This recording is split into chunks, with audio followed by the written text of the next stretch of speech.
In this video, we're going to marry a JavaScript concept, Throttle, with React and the Canvas API so you can see exactly where Throttle is useful. This chart redraws every time the window changes size.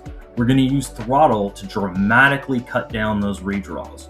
No library needed, just me, React, JavaScript, and 6 minutes. Next. So let's discuss the problem I mentioned in the intro in a little bit more detail. So we have this chart here, and the problem is that it redraws every time it's resized, right? Many times. And so what it's doing is it's executing this code, this complicated bit of code. Now, what's in this code isn't really important. Just understand there's a lot of stuff in here, and we want to execute it as few times as we possibly can. So you can see here, if we hadn't have applied a throttle here, this would have redrawn and executed 70 times. With a throttle that waits 1 second, we've reduced that number to 8.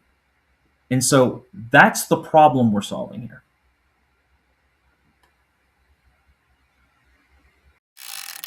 So the solution to this problem is a JavaScript concept called Throttle. And what Throttle does is it accepts a function from you that you want to execute. In our case, this would be the drawing of the chart. And it limits the number of times it's executed based on a delay or timeout that you pass in. So in other words, if we delay 1 second and you call it 100 times in that second, it's only going to be executed once in the beginning and then once at the end to ensure that we're still in sync with what the UI is showing the end user. So at a more detailed level, a throttle is a higher order function, which means it takes in a function and returns one. So this is what it returns. So in the React code, you will actually make a call to this throttle function, receive this function in return. But as I mentioned, it will already be pre-wired with the function and delay that you passed in the initial call.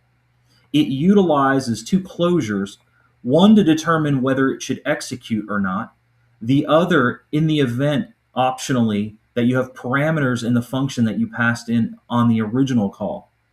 If you don't, this won't even be utilized, but if you do, it will ensure that the latest parameters are passed in.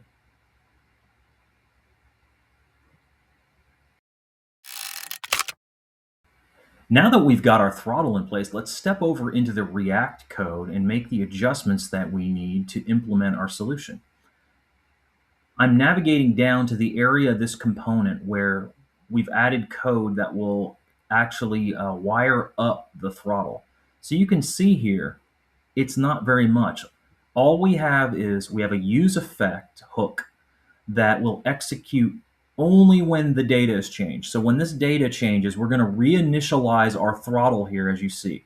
I mentioned earlier, we're going to make a call to throttle, pass in a function that actually draws our chart. And you can see this function below here. It calls draw chart, and our timeout, which is 1,000 milliseconds or 1 second. So we initialize that and then get our wired up function back. So then all we have to do is add an event listener that listens for the resize event when we alter the size of our chart. And what that will do is when that happens, it will call handle resize, which we declared up here. And handle resize calls the throttle function that we had returned from our throttle with the wired up update chart already in there. So this is what it's wired up with, essentially. We passed this update chart in the initial call to throttle. And that's it. And that ensures that we limit the number of calls, as you can see here in this case, from 121 to just 20. I intend on creating a library of videos with JavaScript concepts related to React implementations. If there's anything I can clarify or improve or anything like that, or if you have any feedback at all, please let me know either below in the comments section or by emailing me. My email is in the description, and if you need this code, it's also on my GitHub in the description.